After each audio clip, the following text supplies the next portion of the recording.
Hello, this is Eileen White Swan. Welcome to the mysterious domain.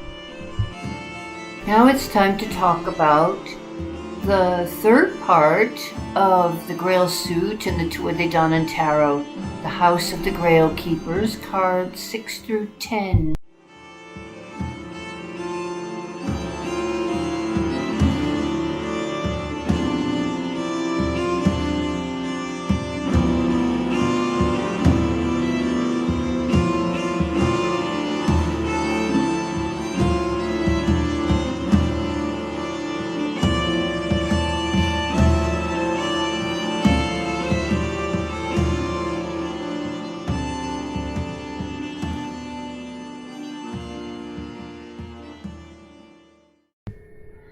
The Six of Grails is one of my favorite cards.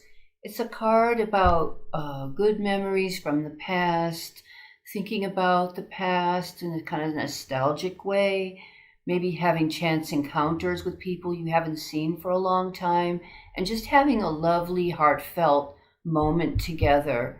And in this card, we see the great Welsh bard Taliesin playing his harp to summon his deceased wife back from the Welsh underworld of Anu.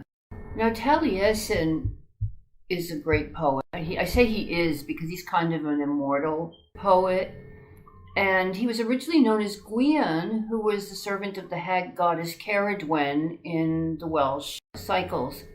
Ceridwen tasked him to stir the cauldron of inspiration for 1 year, which was the time she needed to complete a potion of inspiration intended for her frightfully ugly son, Morfren. She hoped that if he would not grow in beauty, then she would give him the gift of poetry. So while he was stirring the potion, at the end of the year, 3 drops sprang out of the cauldron and landed on his hands. He stuck his fingers in his mouth and obtained the gift of poetry. Now, terrified of Ceridwen, who could be quite terrifying, Gwion fled. Ceridwen chased him. A shape-shifting battle ensued until Gwion finally turned into a seed and hid in a pile of seeds. Ceridwen changed into a black hen and swallowed him up. She became pregnant with the seed and gave birth to a new Gwion, put him in a large leather bag and threw it in the ocean. There he was found by Elfin, who named him Taliesin, and he became one of the greatest poets in medieval history. Now, the idea that he was a bard in the court of King Arthur dates back to the tale of Culhwch and Olwen in the 11th century, which is part of the Mabinogion. He also appears as a companion of Bran the Blessed, and he became a legend. But this card, the Six of Grails, shows him in a tale that's very similar to the Greek myth of Orpheus. Taliesin's wife tragically dies and goes down to Anu, which is the Welsh underworld. And the grieving Taliesin wants her back, so he plays his harp to summon her back to Earth. And the trick is she must never look back to Anu, or she'll be trapped there forever, and he'll never have her back. The interesting thing is I don't think we actually have any poetry left by Orpheus. Of course, his wife did look back, and he did lose her to Hades, and then the Bacchantes tore him to shreds. So the Orpheus myth is a lot more primal and scary than the myth of Taliesin, whose wife did not look back, and also much of his poetry still survives. I have a particular warm spot for the Spoils of Anu, which is a poem about a raid on the Welsh underworld of Anu, where they sought to steal the Cauldron of Regeneration, and it is credited with being the first literary mention of King Arthur. So if you don't mind, I'll read it to you, and if it takes the whole video time for me to do this, I will make it up to you. I think some people will really like this if you haven't heard it before. The Spoils of Anu, a translation of the medieval Welsh poem Priodu Anu. I praise the Lord, Prince of the realm and King. His rule extends across the whole wide world. where was penned beneath the fortress mound, as tell the tales of Pyrrhul and Pryderi. None before him passed into prison, with a heavy chain a faithful servant bound. Bitter before the spoils of Annwn he sang, and until doomsday lasts our bardic prayer. 3 companies of warriors we went in, 7 alone rose up from Elf's castle. Song rang out, honoring me with praise in the 4-peaked fortress for its mighty turnings. My verses from within the cauldron uttered, by breath of maidens 9-fold they were kindled. The Lord of Annwn's cauldron, how is it made? A dark ridge on its border, crusted pearls. Its fate is not to boil the meat of cowards. A deadly flashing sword is lifted to it, and in the hand of the leaper it was left. Before the doors of hell the lamps were burning. When we went in with Arthur, blinding trouble, 7 alone rose up from Mead's castle. Song rang out, honoring me with praise in the 4-peaked fortress, Isle of the Strong Door. Flowing water and shining jet are mingled. They drink the sparkling wine before their followers. 3 companies of warriors sailed the sea. 7 alone rose up from Hard Castle. I do not deserve to be put with poetasters. Beyond the fort they missed the valor of Arthur. 6,000 men stood on the glass wall. Their sentinel was difficult to speak with. 3 companies of warriors went with Arthur. 7 alone rose up from Gut's castle. I do not deserve the mean men slack their shield straps. They do not know the day of our creation, nor the time of day the One was born. Who made him who strayed far from Deafwy meadows? They do not know the ox, his thick headband, full 70 links upon his chained collar. And when we went with Arthur, woeful visit, 7 alone rose up from God's castle. I do not deserve these men, slack their will. They do not know which day the chief was sired, nor what hour of the day the Lord was born, nor what beasts are kept, their heads of silver. When we went in with Arthur, sorrowful strife, 7 alone rose up from Box Castle. Monks are a pack together, a choir of dogs. They shrink away from meeting the lords who know. Is there one course of wind, one course of water? Is there one spark of fire, of fierce tumult? Monks are a pack together, like youngling wolves. They shrink away from meeting the lords who know. They do not know when night and dawn divide, nor wind, what is its course, nor what its onrush, what place it ravages, or where it strikes. The grave of the saint vanishes, grave and ground. I praise the Lord, great Prince of the whole world, so I am not sad, for Christ endows me. Well, hopefully you liked that. I quite like it. So the 7 of Grails is about illusions and delusions.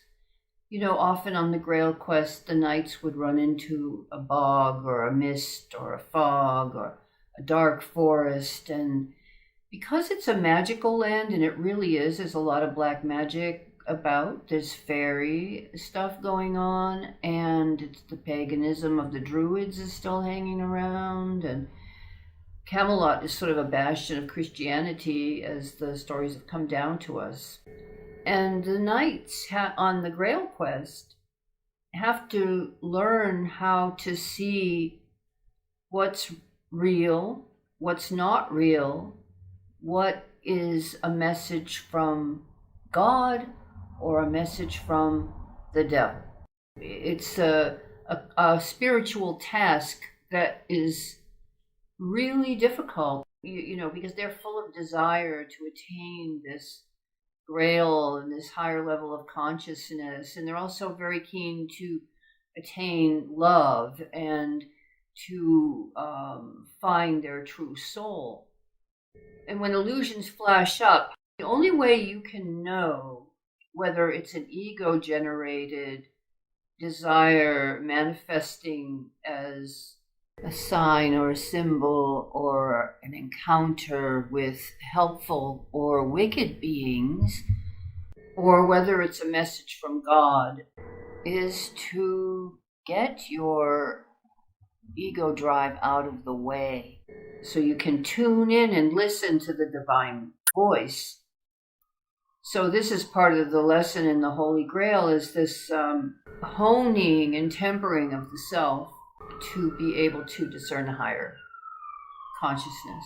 Seven of Cups, is the waters. In the waters is the place where the reflections are, and nobody knows what's beneath the water. You see the surface of the water, you see the stars and the moon and the trees reflected in the water.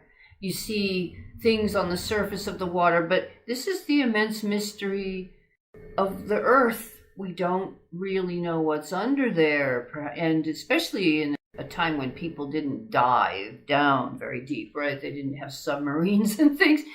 So this is a very mysterious place, and the waters, of course, are portals to Faery, because Faery is that mysterious realm underneath the surface of the earth or in the adjacent dimension that can be perceived in a sense as a watery veil over that dimension.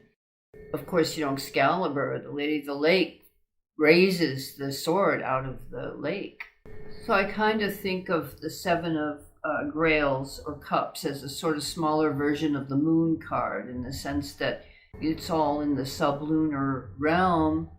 There's so many shifting shapes, and of course the Grails or Cups rules the emotions, and people see what they want to see. Now we come to the Eight of Grails, which is about abandoning a situation that emotionally just isn't working out for you.